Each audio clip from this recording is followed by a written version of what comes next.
February 12, 1957, 8:40 p.m. The back room of a short-order diner on West 126th Street. The deal was supposed to be clean. Bumpy Johnson sat at the corner table with his coat still on, hat low, eyes steady.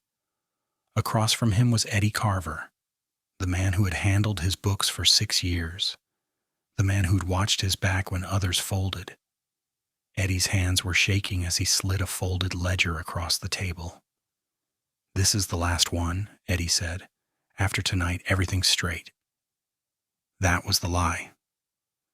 What Eddie had actually done, what he'd already done, was sell every number in that book to the wrong people. Names, drop locations, cash routes, times. He'd taken the money because his wife was sick, because hospital bills don't wait, because fear makes promises feel optional. And Bumpy had no idea yet. The danger arrived before the coffee cooled. The diner's bell rang. Not once, twice. 3 men entered, not regulars. Their coats were too clean, their shoes too new. They didn't sit. They didn't order. One of them locked the door. Bumpy noticed immediately. Eddie did too, and went pale. "Who are they?" Bumpy asked, calm, not moving. Eddie swallowed. "I don't know." Another lie. The tallest man stepped forward and smiled like he'd rehearsed it. "Mr. Johnson," he said, "you're going to come with us. Quietly." The cook froze. A waitress backed toward the kitchen. No one screamed. No one ran. They all knew better. Bumpy leaned back in his chair, finally looking at Eddie. Not accusing, just curious. "You invite company?" Bumpy asked. Eddie couldn't answer. His mouth opened. Nothing came out. That was when Bumpy understood something was wrong. But not how deep it went. The second man reached under his coat. A gun came up, steady, professional. The third man moved behind Bumpy, cutting off the exit. This wasn't a robbery. This wasn't a warning. This was a delivery. Bumpy raised one hand slowly. "Let's talk," he said. The tall man shook his head. Talking time passed. "You were sold." Sold. The word landed hard. Bumpy turned back to Eddie. The ledger sat between them, suddenly heavier than it looked. "You?" Bumpy asked quietly. Eddie's eyes filled. "I didn't think they'd move tonight," he whispered. "They said they'd wait." The gun pressed closer. Bumpy stood. Not rushed, not defiant, just controlled. "You took their money," Bumpy said, "and you handed them my schedule." Eddie nodded once. "My wife needs surgery." Silence. Then a sound outside. Tires screeching, too fast, too close. The tall man cursed. The back door rattled. Someone was trying to force it. The gunman behind Bumpy hesitated. That hesitation saved his life. Bumpy lunged sideways, slamming the table into the shooter's knees. A shot went wild, shattering a mirror. The diner exploded into chaos. Plates crashing, people screaming, men shouting. Eddie dropped to the floor, covering his head. Bumpy ran for the kitchen, heart hammering, knowing one thing for certain now. This wasn't over. And Eddie Carver had already chosen which side he was on. As Bumpy disappeared into the steam and noise, Eddie stayed on the floor, alive, shaking, and very aware that the people he'd taken money from would be asking questions. And when they did, who would Eddie betray next to survive? 2 hours later, Eddie Carver sat alone in his apartment on Lenox Avenue, staring at the telephone like it might explode. His wife, Margaret, slept in the bedroom with a thin blanket pulled to her chin. Even asleep, her breathing rattled. Short, uneven pulls that sounded like paper tearing slowly. The doctor had used careful words that morning. Complications, urgency. "We need a deposit before we schedule anything. $800. That was the number that had cracked Eddie open. Eddie wasn't born crooked. He grew up in the Bronx. Father dead by 12, mother sewing dresses until her fingers bled. Numbers were the one thing Eddie understood. Numbers didn't shout. Numbers didn't threaten. They lined up, behaved, told the truth if you asked them right. That's why Bumpy trusted him. 6 years earlier, Eddie had been a scared bookkeeper with clean hands. Bumpy gave him structure, gave him protection, gave him money that came on time. Eddie never asked where it came from. He never needed to. His job was to count it, balance it, make sure nothing went missing. And nothing ever did. Until Margaret collapsed at the laundromat. The hospital smelled like disinfectant and dead. Eddie remembered gripping the intake form while a nurse explained what insurance wouldn't cover. Surgery, recovery, time off work. Numbers stacked up faster than he could subtract them. That night, a man named Frankie Russo knocked on Eddie's door. Frankie didn't raise his voice, didn't show a gun. He just talked about how hard it was to be a good husband in a city that charged you for breathing. He mentioned that he knew Eddie handled Bumpy's books. He mentioned that he could make Eddie's problem disappear. All I need, Frankie said, is information, not even everything, just enough. Eddie said no. Frankie smiled and left his card on the table anyway. The next day, Margaret coughed up blood. Eddie called the number. Now, hours after the diner exploded into violence, Eddie replayed that choice over and over. He hadn't meant for anyone to get hurt. He'd told himself it was just leverage, just pressure, that Bumpy would talk his way out of it like he always did. But Frankie Russo wasn't calling anymore. The phone rang. Eddie flinched so hard he nearly knocked the table over. He answered on the second ring. Yes? Frankie's voice was calm, almost pleasant. You left the room early tonight. Eddie swallowed. It went bad. No, Frankie said gently. It went incomplete. Eddie closed his eyes. I gave you what you asked for. You gave us a start, Frankie replied. But now you owe us cleanup. What does that mean? Eddie asked. Silence then. Bumpy Johnson is alive. Eddie felt his chest tighten. I don't know where he is. Frankie laughed softly. You know his habits, you know his people, you know who he trusts. I can't, Eddie whispered, if he finds out. If he finds out, Frankie cut in.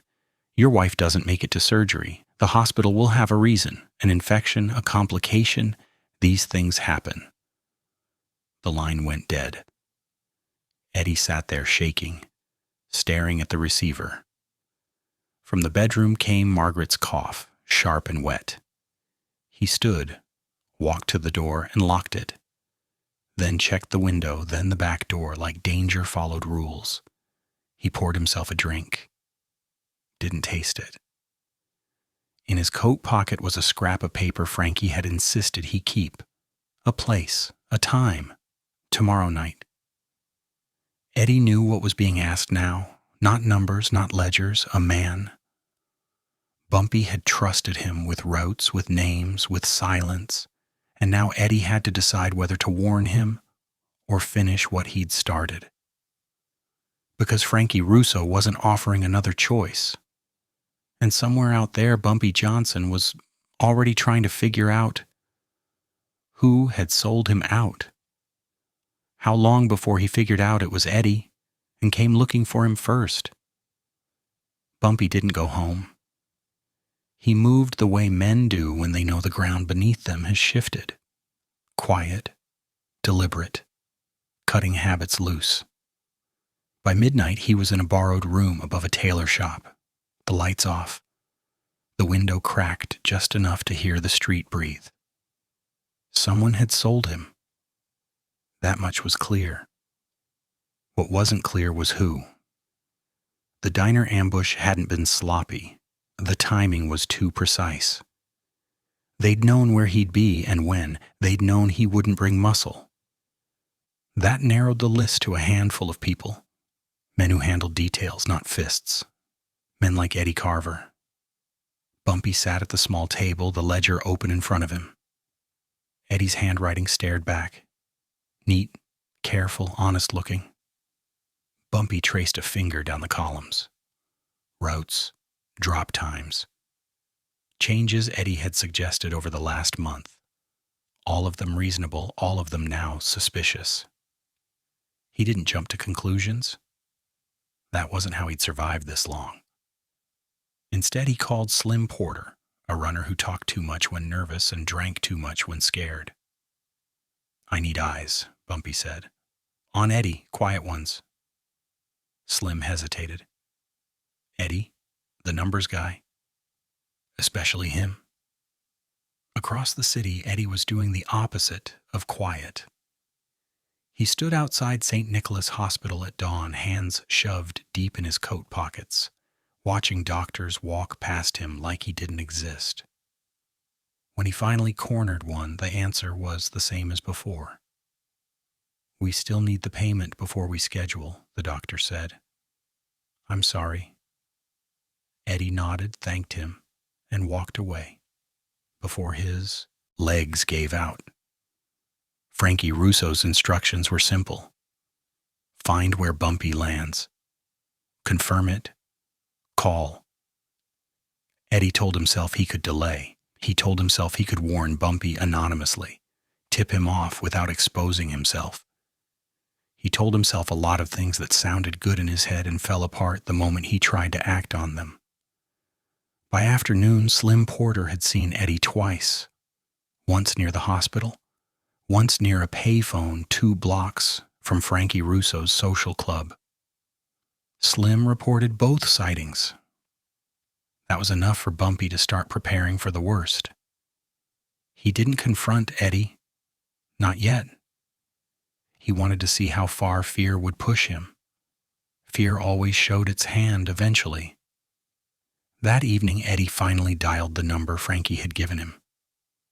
"I might have something," Eddie said, voice low. "Where?" Frankie asked.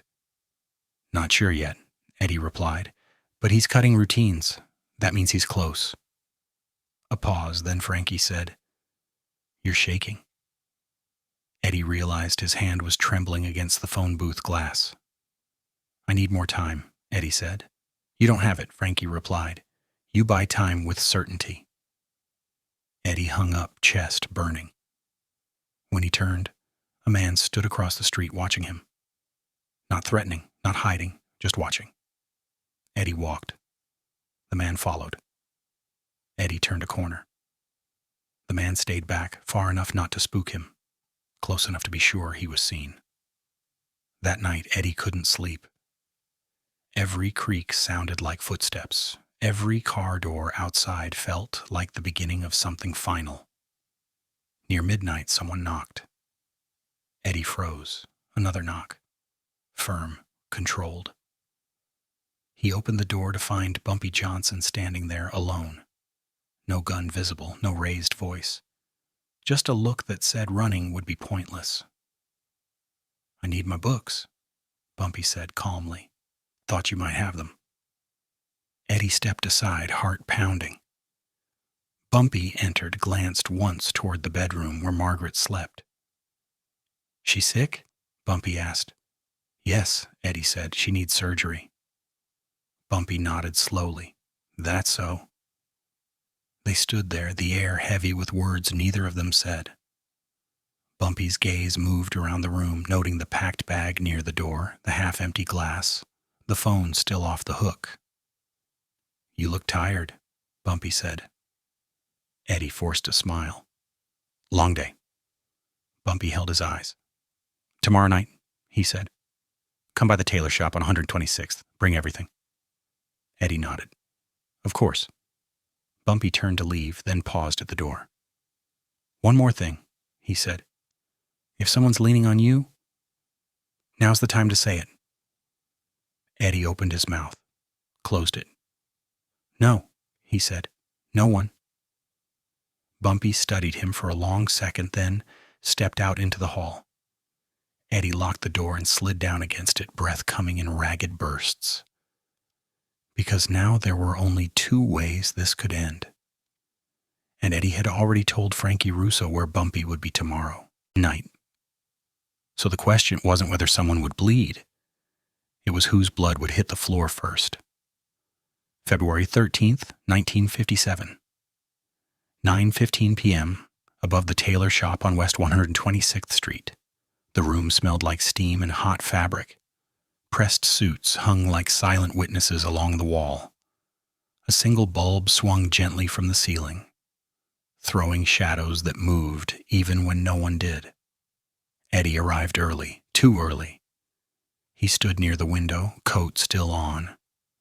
Fingers locked together so tight his knuckles burned.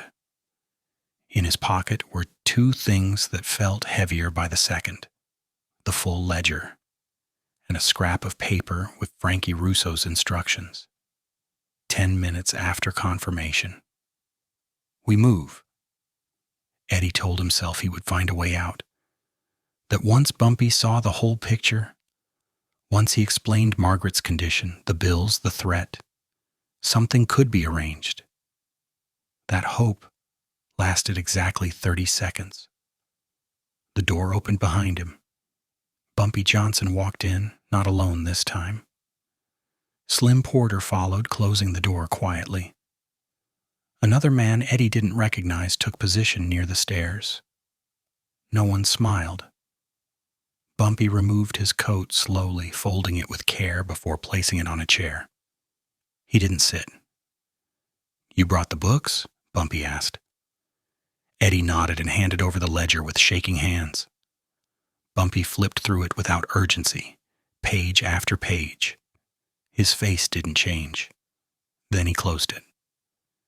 "You know," Bumpy said evenly, "the thing about numbers is they don't panic. People do." Eddie swallowed. "I can explain." Bumpy raised a hand. "Not yet." Slim stepped forward and placed something on the table, a small revolver. Eddie's breath caught. "What is this?" "A problem," Bumpy replied. "Same one you gave me last night." Eddie's voice cracked. "They threatened my wife." Bumpy looked at him then, really looked. "Who?" Eddie hesitated. That hesitation was the answer. Before Eddie could speak, the window shattered. Glass exploded inward. The light went out. The room plunged into darkness, followed by shouting from the street below, and the unmistakable sound of boots on the stairs. Frankie Russo had not waited 10 minutes. He'd already been there. Gunfire erupted in the stairwell. Slim dove for cover, firing back. The man by the stairs went down hard, screaming. Bumpy moved fast, too fast for a man his age. He grabbed Eddie by the collar and dragged him behind the heavy cutting table as bullets tore into the walls. "You set the table," Bumpy said into Eddie's ear, voice cold. "Now sit in it." "I didn't know they'd come this way," Eddie cried. Bumpy shoved him down. "That's the part you never know." The door burst open. Two men stormed in, guns raised. Slim hit one in the chest before going down himself, a round tearing through his shoulder. The second gunman swung toward Bumpy, and his weapon clicked. Empty. That sound changed everything. Bumpy didn't hesitate. He crossed to the end in distance and drove the revolver Slim had placed on the table into the man's face, then fired once. The room went quiet except for heavy breathing and the groan of the wounded. Frankie Russo's voice came from the hallway. "Eddie!" Eddie froze. Bumpy turned slowly toward him. "So?" Bumpy said, almost conversational.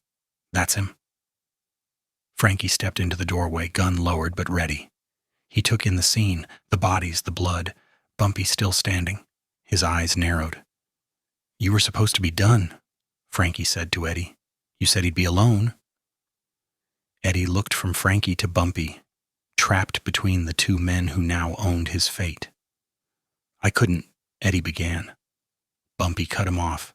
"You sold me cheap," Frankie scoffed. "Cheap? I paid hospital bills?" That was the twist Eddie hadn't known was coming. Bumpy's gaze snapped back to Frankie. "You paid them?" Frankie smiled. "Directly, faster that way. Surgery's tomorrow morning, Eddie. Congratulations." Eddie's knees buckled. Bumpy stared at Frankie, realization settling in. This hadn't just been leverage. Frankie had already removed Eddie's reason to hesitate. "You didn't need him anymore," Bumpy said. Frankie shrugged. "Didn't mean I wouldn't use him anyway." Bumpy looked down at Eddie, broken, sobbing, relieved, and horrified all at once. "You hear that?" Bumpy asked quietly. "You were never choosing between her and me." Eddie choked out a sound that might have been a plea. Sirens wailed in the distance, too many, too close. Frankie backed toward the stairs. "We're done here," he said. "This city's changing." Bumpy didn't chase him. Instead, he turned to Eddie. "You lived through tonight," Bumpy said, "and you'll wish you hadn't." Eddie looked up. "Please." Bumpy leaned in, voice low enough to cut. "You already paid. Now you're just waiting on the receipt." Footsteps thundered below. Police voices echoed up the stairwell. Bumpy moved to the window, already planning his exit.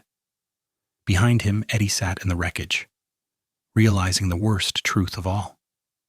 His wife was going to live, and he was going to face what came next alone. Because when the smoke cleared, Bumpy Johnson wasn't hunting Frankie Russo anymore. He was coming back for the man who'd survived the betrayal. The police never found Bumpy. They found blood, shell casings, a tailor shop torn apart like it had been peeled open from the inside. They found Slim Porter alive but broken, carried out on a stretcher with his jaw clenched tight enough to crack teeth. And they found Eddie Carver sitting against the wall, hands cuffed, eyes empty. He didn't resist. He didn't speak. At the precinct, Eddie answered questions with flat honesty that sounded almost polite. Yes, he handled books. Yes, he knew Bumpy Johnson. No, he didn't know the men who attacked the shop. No, he didn't know where Bumpy went. Most of it was true. Enough of it was false. By dawn, Eddie was released. No charges, no witnesses willing to testify, just a quiet suggestion that it would be wise for him to leave town. He didn't. Instead, he went straight to the hospital. Margaret was out of surgery when he arrived. Pale, weak, alive. The doctor smiled. Everything went as planned. Eddie nodded, thanked him, and sat by the bed holding her hand while she slept. Anyone watching would have thought he'd won. But Eddie couldn't stop hearing Bumpy's voice. "You already paid." That afternoon, the calls started.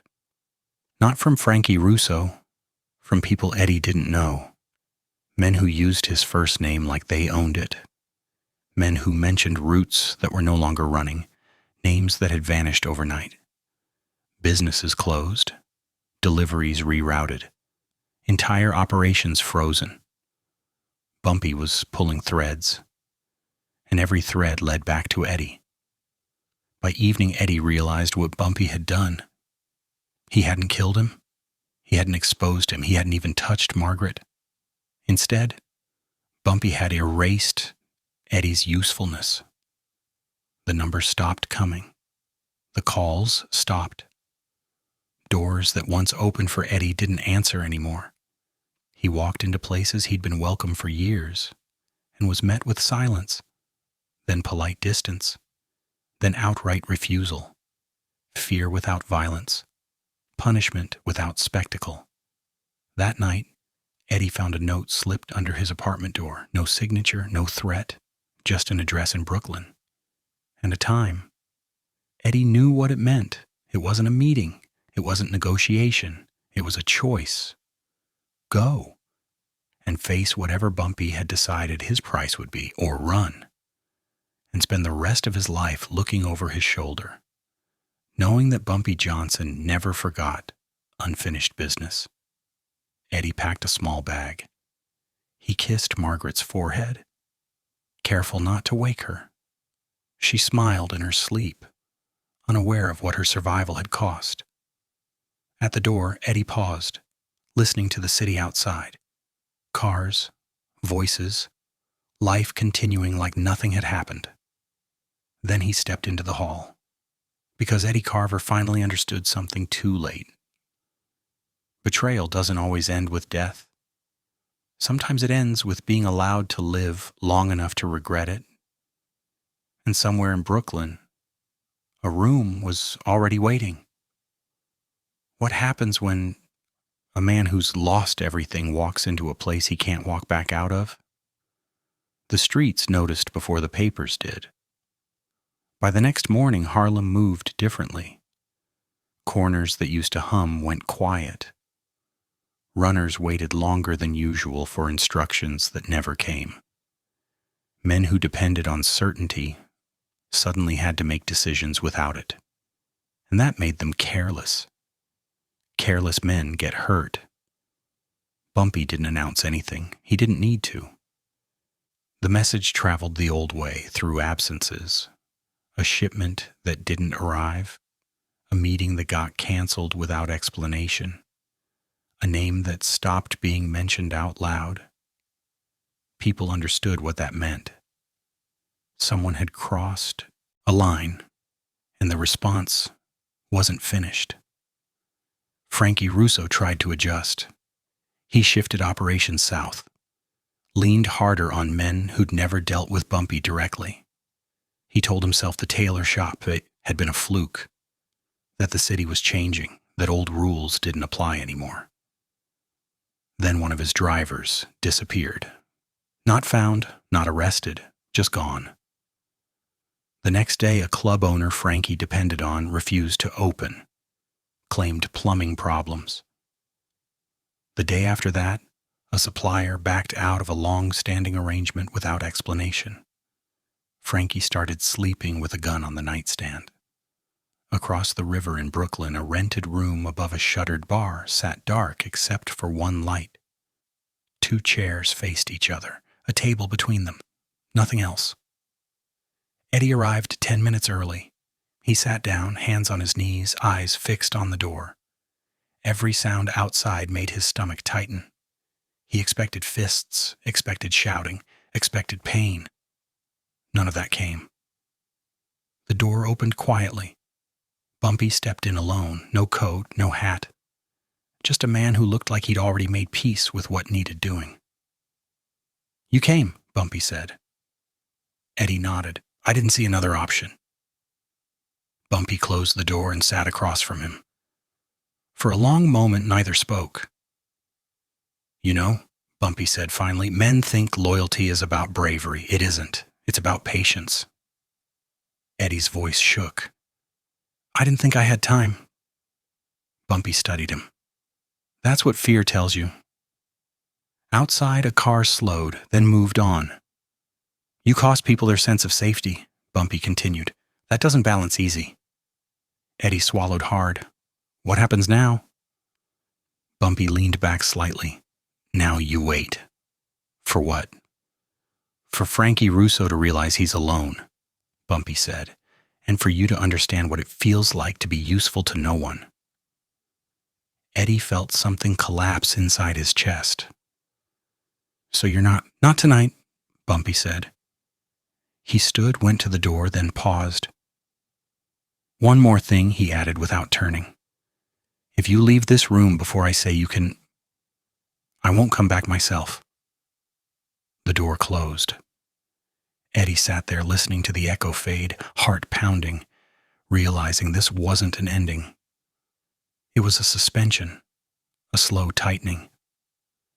Because somewhere out in the city, Frankie Russo was running out of places to stand.